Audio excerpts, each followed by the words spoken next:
Cova del Arquets, dubbed the Cave of Caskets by locals, which may seem unimpressive at just 80 meters long, but this tiny underwater cave off the coast of Arenas de Mar in Spain has gained a reputation among divers for the tragedies that have occurred within its dark passages.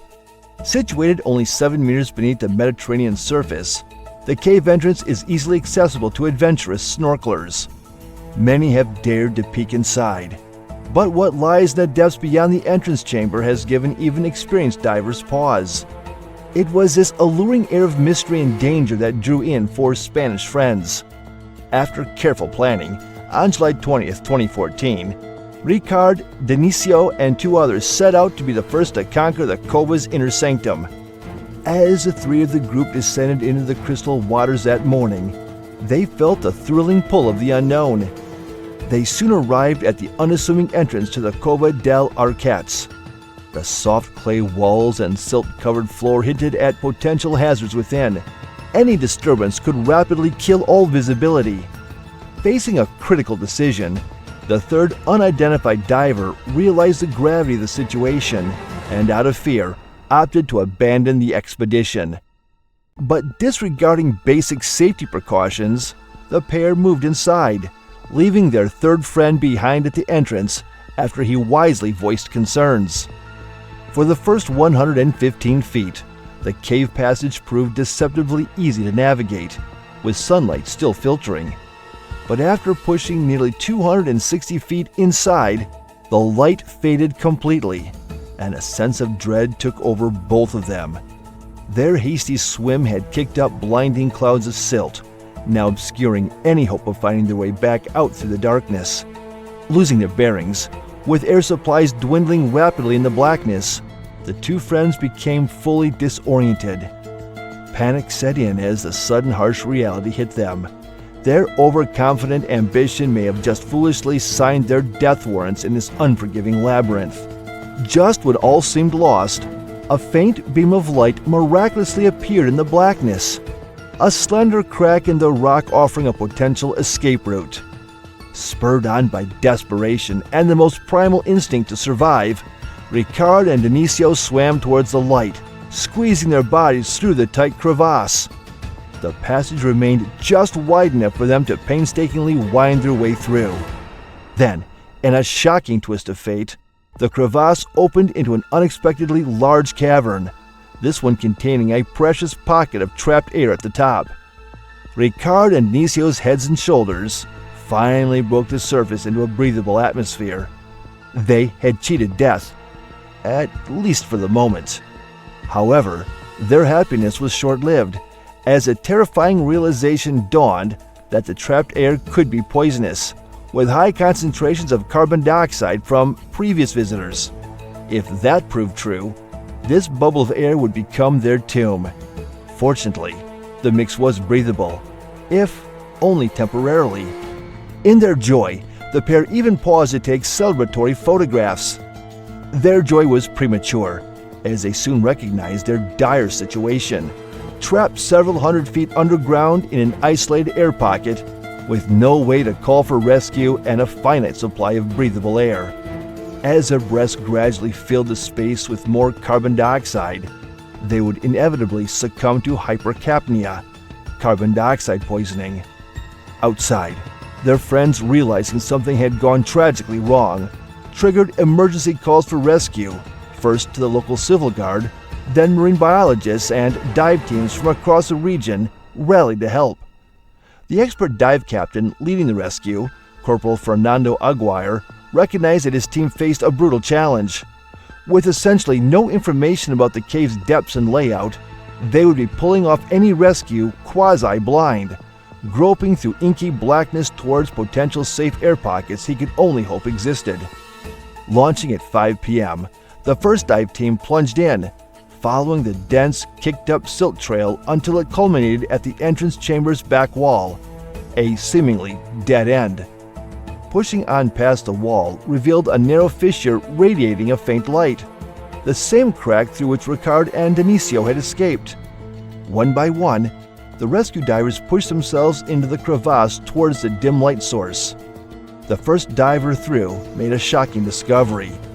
There was Denisio, battered and delirious, but still clinging to life.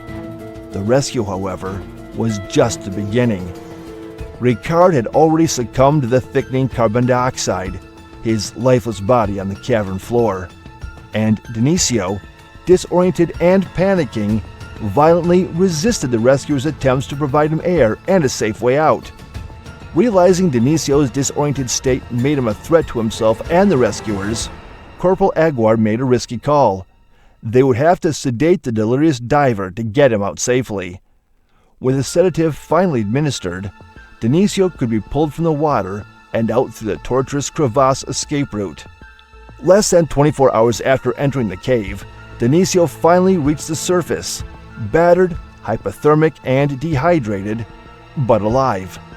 Denisio became the first person in Spanish history to survive such a cave mishap. But the rescue mission was only half completed. The team had to re-enter the cave and retrieve Ricard's body from the air pocket cavern. As Denisio recovered from his traumatic experience, a full investigation was launched into the tragic accident. The final report cited a complete lack of proper training and experience in cave diving protocols among the group. It specifically condemned their flagrant disregard for even basic safety precautions like maintaining a guideline. Some critics questioned why Denisio hadn't done more to save Ricard in those final hours trapped together. But the report made clear Denisio had already saved his friend multiple times from slipping underwater, until his own body made it impossible to provide aid any longer. Ultimately, the tragedy was deemed inseparable from the divers' overconfident mindsets, dismissive of the multitude of risks in an environment as unforgiving as a flooded cave system. Their ambition outmatched their skills and preparation.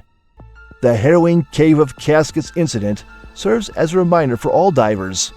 Even cave systems looking small or insignificant demand the utmost respect, preparedness, and precaution from those who venture within. This takes place hidden away in the rich heartlands of South Africa, about 25 miles northwest of the city of Johannesburg, where lies a place of immense historical and scientific importance, the Sterkfontein Caves. This remarkable set of limestone caverns has been a treasure trove for paleoanthropologists, yielding invaluable fossilized remains that have helped unravel the mysteries of human evolution. The area is nicknamed the Cradle of Humankind due to the extraordinary archaeological discoveries made here over many decades of excavation. For years, these caves have drawn thousands of visitors eager to explore their winding passages and marvel at the natural wonders within. Adventurous tourists can venture inside, walking along purposefully constructed platforms to gaze upon the towering stalactites and stalagmites formed over millions of years. But amidst the breathtaking rock formations and ancient relics, a darker story lies buried, one of overconfidence, disregard for rules, and ultimately, tragedy. It was September 29, 1984, when Peter Verhussel, a 29-year-old self-proclaimed adrenaline junkie, joined two fellow cave divers for what should have been a routine exploration of the Sterkfontein underwater chambers. Peter, described by friends as a risk-taker who fearlessly faced danger, was admittedly the least experienced of the trio that fateful day. But his overconfidence and pride in his abilities may have been his undoing. Their plan was simple: follow the guideline into the cave until it ended, take measurements of the depth in Milner Hall, one of the largest underground lakes, and then turn back. An hour's dive, they thought, with more than enough gas to spare. But from the moment they submerged into the cold, inky blackness, Peter's reckless disregard for the fundamental rules of cave diving became alarmingly apparent. Again and again, he strayed from the lifeline, swimming off into treacherous side passages against his friend's signals and gestures to stay on course. His friends could only watch in disbelief as Peter's underwater light vanished into the distance each time he veered away. And then, on his third detour into the pitch-black labyrinth, that faint glow winked out for the final time, swallowed by the maze of dead ends he had so foolishly ventured into. His friends searched frantically once they surfaced, but there was no sign of the missing man. Little did they know, Peter had found himself trapped on an air-filled island, hundreds of feet beneath the surface. With his air supply depleted, He could only wait and hope that rescue would come. But as hours stretched into days, the harsh reality of his predicament began to set in. Alone in the pitch-black cavern, with no food or water, Peter clung to life. In a heart-wrenching final act, he scratched a message for his wife and mother into the cave floor reading, "I love you, Cheryl and Ma."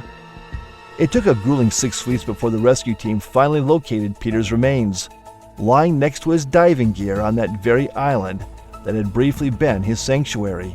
In a tragic twist of irony, the rescuers believed they had passed within just 40 yards of his location multiple times during their search, but failed to find him until it was too late. The retrieval mission was also able to map around 900 meters of new cave passages, but the original aim of measuring the depth of Milner Hall went unfulfilled due to the tragic circumstances. Peter's story is a sobering reminder of the grave consequences of overconfidence and disregard for safety protocols, especially in pursuits as unforgiving as cave diving. While his death ultimately led to the caves being closed off to divers, his legacy serves as a stark warning to all those who venture into the depths. Respect the rules and your limits, or risk paying the ultimate price. Even decades later, the mysteries of this cradle of humankind continue to captivate scientists and tourists alike.